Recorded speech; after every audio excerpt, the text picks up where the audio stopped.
Tokratni testni vozniki so bili nadpovprečno izkušeni uporabniki radarskih tempomatov in drugih asistenčnih sistemov. Spoznajmo jih. Ko enkrat, dvakrat, trikrat, štirikrat se ti zgodi, da te v bistvu taki asistenčni sistemi rešijo pred skoraj gotovo prometno nesrečo, pol veš, kaj to pomeni, če to imaš. Ko se začne enkrat kolona na avtocesti, je to prava odrešitev. Sam vozim Passata letnik 2015, ki ima radarski tempomat, vklopim ga na Vranskem, se pripeljem na avtocesto, v Postojni stisnem bremzo, se izklop. Trenutno ima Autoline sistem izključil, ker preveč cuka. Aktivni tempomat mi je v redu, ampak preveč bremza. Na tem avtu je pa to čist druga poezija. Nastaviš varnostno razdaljo, naprimer malo bolj nadaleč in avto vozi sam. Ne rabiš kontrolirati, koliko greš. Ampak še vedno se najdejo vsiljivci, nestrpneži in razne druge izraze, bi rekel, o ljudeh, ki ne znajo spoštovati varnostne razdalje, te, ki naštima ta radarski tempomat, pa vedno skačejo noter. Taki mi kvarijo dan. Zdaj bomo šli pa desno na avtocesto in ne se dotikati zavore ali pa gasa, vse pustimo. Opazujte table. In sem v bistvu samo enkrat pritisnil na bremzo. V bistvu sem gas uporabljal mogoče samo dvakrat, ko sem se vključeval na avtocesto in je od zadaj prihajal en tovornjak, tako da sem malo hitreje pospešil. Do zdaj so moje izkušnje bile takšne, da je sistem prepoznal znake in jih je samo izpisal. Nobene akcije ni sledila temu. Z današnjim testiranjem sem videl, da zdaj sledi akcija. Jaz sicer ne vem, ki je on zdaj videl tablo 80, da ste jo vi videli. Bila je na levi. Pri starem sistemu, zdaj, ko prideš v ovink, ne bo sam zaznal, da je ovinek. Koliko imaš naštiman, toliko bo priletel ovink. Rabiš sam bremzati. Pri novem dejansko sam volan zasukneš, to je to. Pri svojem avtu, zdaj, ko prijem v križišče, bo predivjal not konarc. Ta se lepo ustavi, lepo spelje. Greš dol z avtoceste, da sam že začne bremzati. Všeč mi je bilo, da je kombiniral mojo navigacijo s cesto in kaj sledi in je sam zmanjševal že pred križiščem, kjer bom zavil levo, je sam zmanjševal. Vi morate samo zapeljati na desno v križišču in potem sam pospešuje. Super pripomoček, ampak stop znaka ne prepozna. Druga stopnja te avtomatizirane vožnje bo seveda predvidela tudi to, da je tukaj stop znak. Zdaj to vidim naši vzdrževalci, kateri vzdržujejo črte, da je važno. So bili pogoji danes dež, difuzna svetloba in na nek način je mora biti bila dobra simulacija, kako delujejo tudi v takšnih slabih svetlobnih pogojih. Rekel bi, da v tistem delu so črte različno osvetljene. Plastiko čez Višnjegorca je odlično sledil. Dol, bi rekel, en kos, ki je še starega, tisti je sam barva in bi rekel, ni odbojnosti ne gre.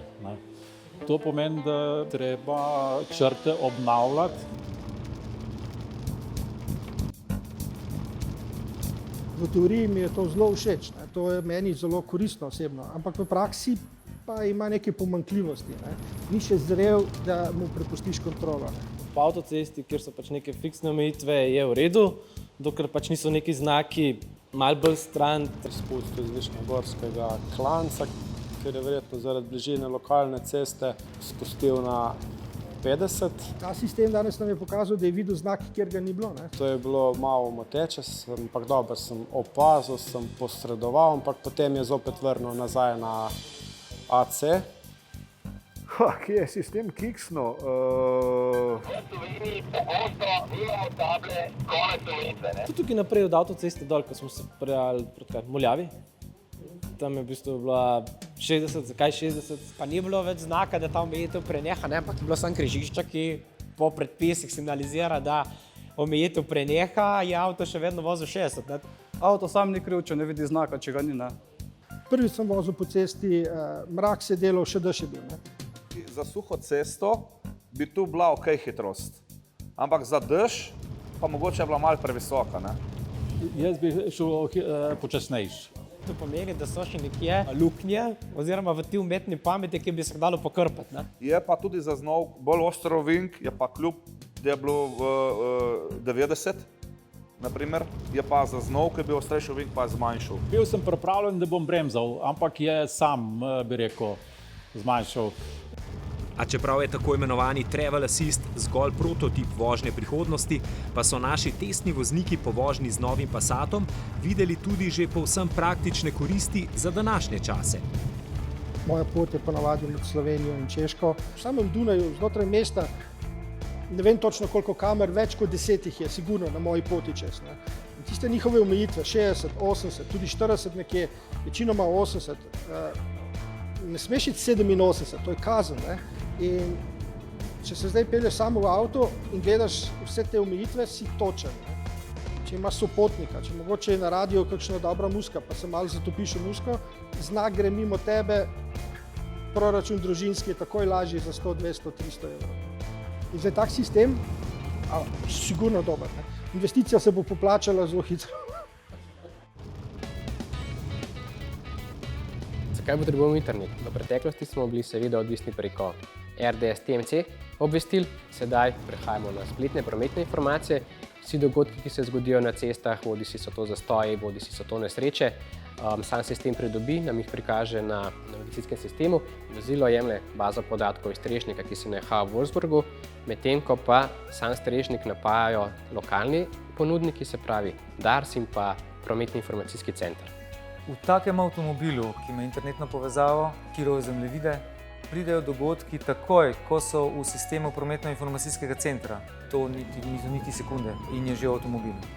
Vozilo je opremljeno z modulom, ki se nahaja nekje pod armaturno ploščo. V njej je vgrajena seveda SIM kartica, ki zagotavlja prenos podatkov. Vkolikor pa bi stranka želela poslušati naprimer spletni radio, pa mora zato vzpostaviti svojo lastno internetno povezavo preko mobilne dostopne točke.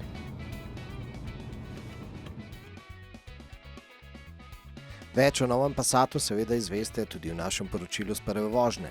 Sicer pa bodo Passatovi asistenčni sistemi na voljo tudi v novem Golfu. In dokaj hitro romajo tudi v dostavnike. Poglejte.